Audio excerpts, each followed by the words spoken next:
This is my son, Connor. Connor and I love to fish and crab. We also love playing video games.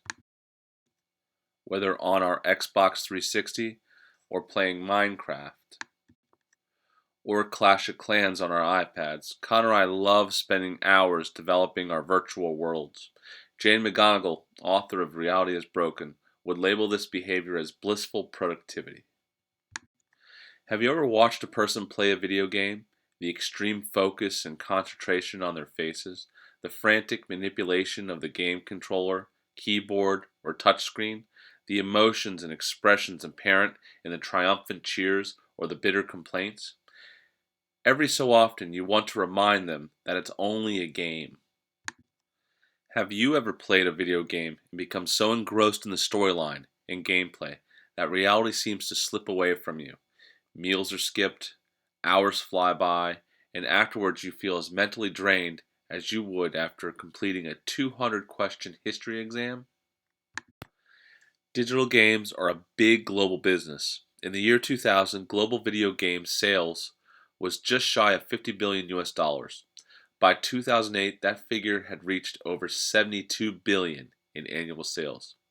In 2013, the video game industry generated over $93 billion, and the forecast for 2015 is for the gaming industry to reach sales of over $111 billion. In the past, digital games have been used in ways other than entertainment. Throughout history, militaries used war simulations to test battle maneuvers and plans. With the emergence of computer systems, these battle simulations migrated from board models to virtual ones. With the benefit of computers, numerous battle scenarios could be fought virtually, with the outcomes being predicted before any military branch was ever mobilized for combat. In business, gaming and simulations have found a foothold in training programs. Companies such as Cold Stone Creamery and Miller Brewing Company are but a few of the companies using digital games in their employees' training programs.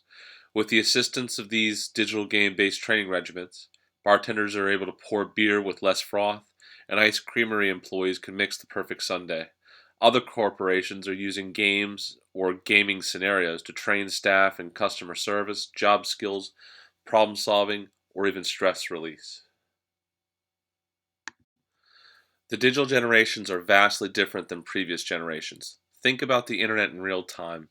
Every 60 seconds on Facebook, users send 230,000 messages, update 95,000 statuses, write 80,000 wall posts, take 65,000 photos, share 50,000 links, and make 500,000 comments. Of teens, 79% reach for their smartphones within 15 minutes of waking up.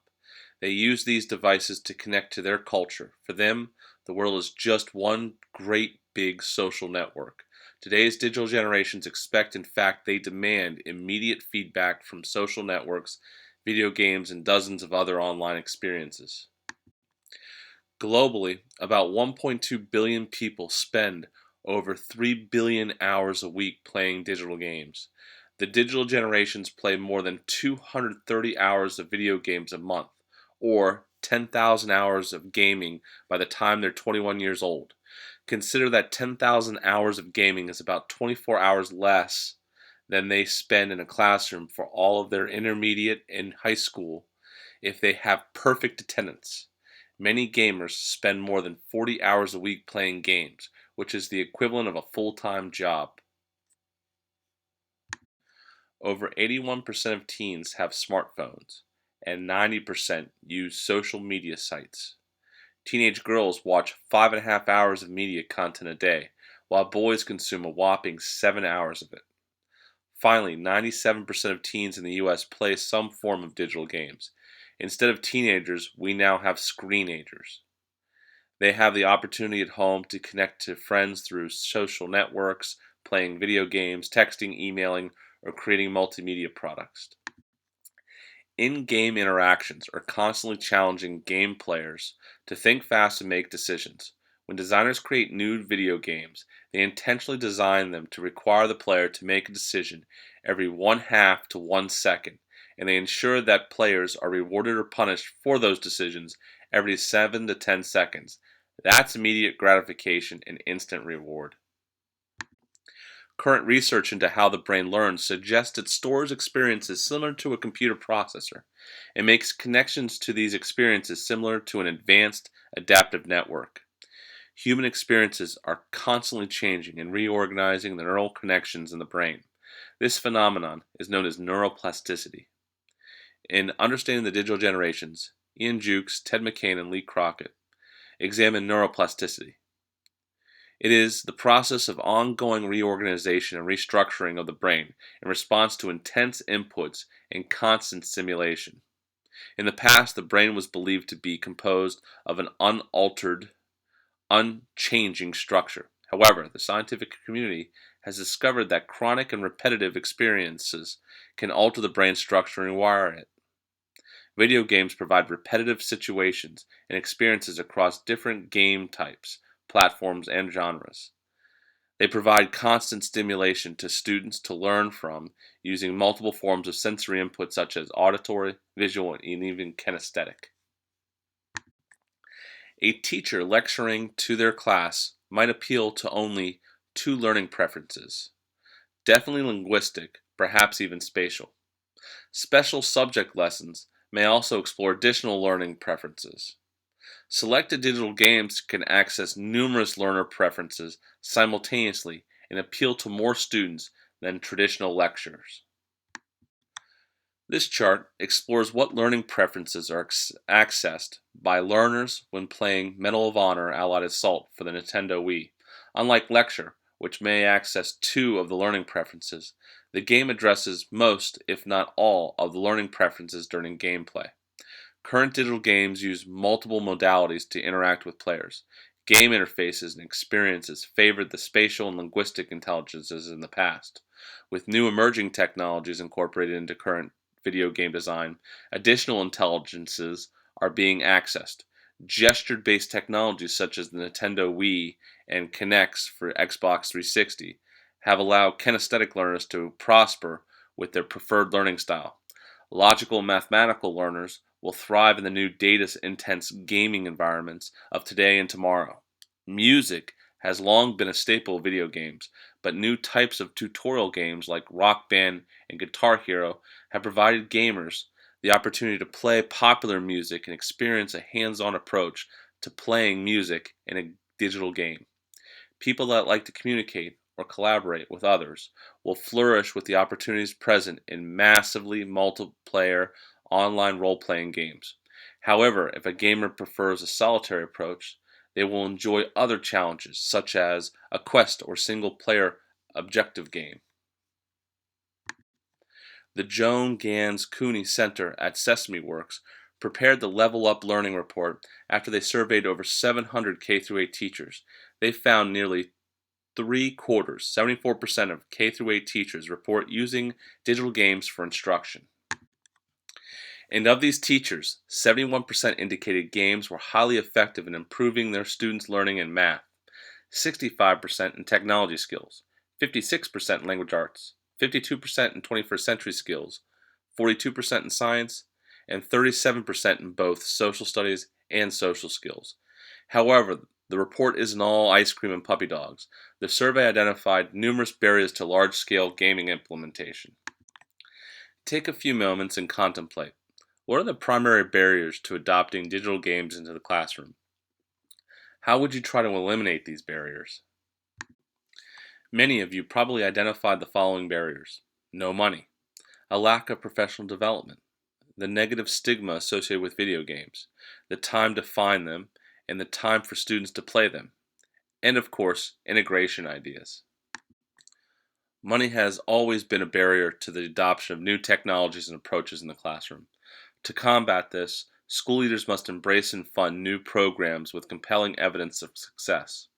Digital game-based learning has worked for the military and big business because it has the means to augment training programs and to sharpen skills. It is education's turn to reap these benefits.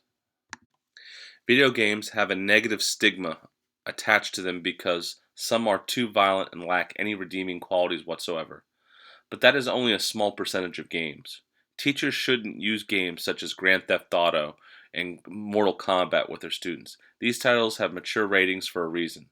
But for every game that is deemed inappropriate, there are dozens more that will meet the approval of teachers and students alike. The time demands associated with teaching are overwhelming, and often teachers sacrifice their time for professional growth for other classroom responsibilities. Teachers are also concerned with the amount of instructional time non-traditional forms of instruction, such as digital game-based learning, use. Time is well spent when students are engaged in deep learning and hard work. Teachers should choose to find the time for such a promising instructional practice. Teachers experiencing new approaches and strategies need help and guidance through the process. Where can a teacher get this help? In the current state of over-testing, intense accountability, and financial challenges, teachers and school leaders struggle to address staff development and professional growth. There are many online communities to tap into that offer support and resources for teachers in pretty much any area of instruction. The final barrier is finding good games. Trust me, they are out there, and we are going to get our hands dirty exploring them. In this game, based on the Oregon Trail, Oregon Settler provides the player with the role of settling down and building a new town in the Wild West. Features include creating and managing your own frontier town, placing hundreds of buildings, livestock, and crops down, playing hunting and fishing minigames for resources, going prospecting to uncover daily rewards and prizes, facing the dangers of the Wild West, such as stampedes, hurricanes, and more. This game is available in the App Store or Google Play for free. What can this game teach students? How might you incorporate it into instruction? Take a moment and brainstorm the possibilities.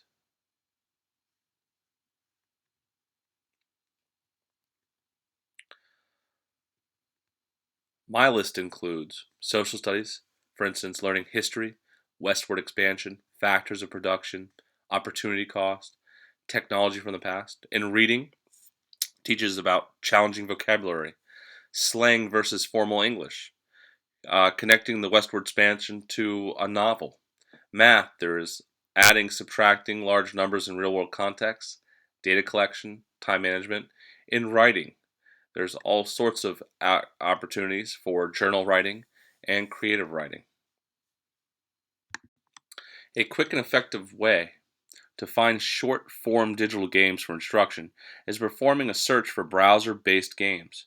Include the concept to be taught and add some language such as interactive game to the search term. In this search, I used probability interactive games and received an overwhelming result to search through. Finding the appropriate video game for instruction is a crucial step in initiating a digital game-based learning experience. There are any number of consoles and interfaces available to provide digital games for students, so finding the right match is critical.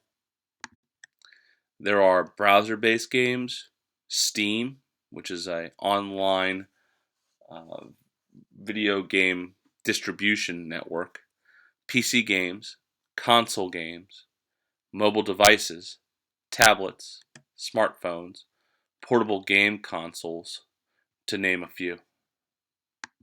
And now that you have isolated the platform to use with your students, it is time to evaluate a potential game to use with them. Similar to lesson planning, teachers must focus on the objectives and general concepts being explored during instruction. The digital game content must align with what is being taught to the students. Here is a snippet from the Common Core examining division. Just take a minute to scan the standards and indicators. The main idea is to practice division problems, the algorithm, and word problems. Take a few minutes to play this game.